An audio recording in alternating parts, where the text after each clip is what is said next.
Hello everyone. প্ৰথমে মোৰ ভিডিঅ'টিলে সকলোকে স্বাগতম জনাইছো আৰু আমি আজি এঠাইলে আহি আছো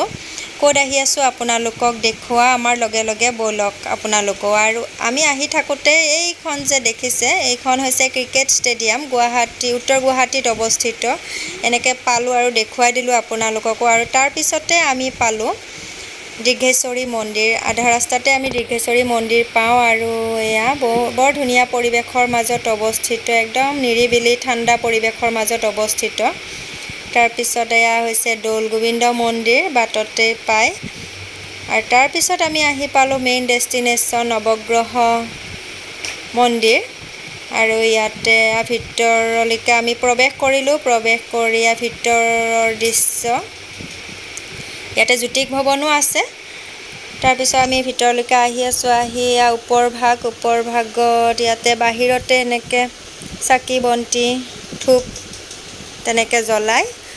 আমি ভিতৰলৈকে প্ৰৱেশ কৰিলো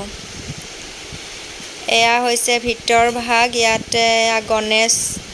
আৰু এনেকে কিবা কিবি মূৰ্তি আছে তাৰ পিছতে ভিতৰ ভাগত আছে নটা গৰ্ভ গতিকে নটা গৰ্ভৰে অৱস্থিত নৱগ্ৰহ মন্দিৰ বৰ ধুনীয়া ভগৱানে সকলোকে ভালে ৰাখক তাকে প্ৰাৰ্থনা কৰিছো আৰু তাৰ পিছত আমাক কিবা কিবি এনেকে খাবলৈ দিলে এয়া খোৱা লোৱা অলমান কৰিলো তাতে তাৰ পিছতে বাহিৰৰ পৰিবেশটো আপোনালোকক দেখুৱাই দিছো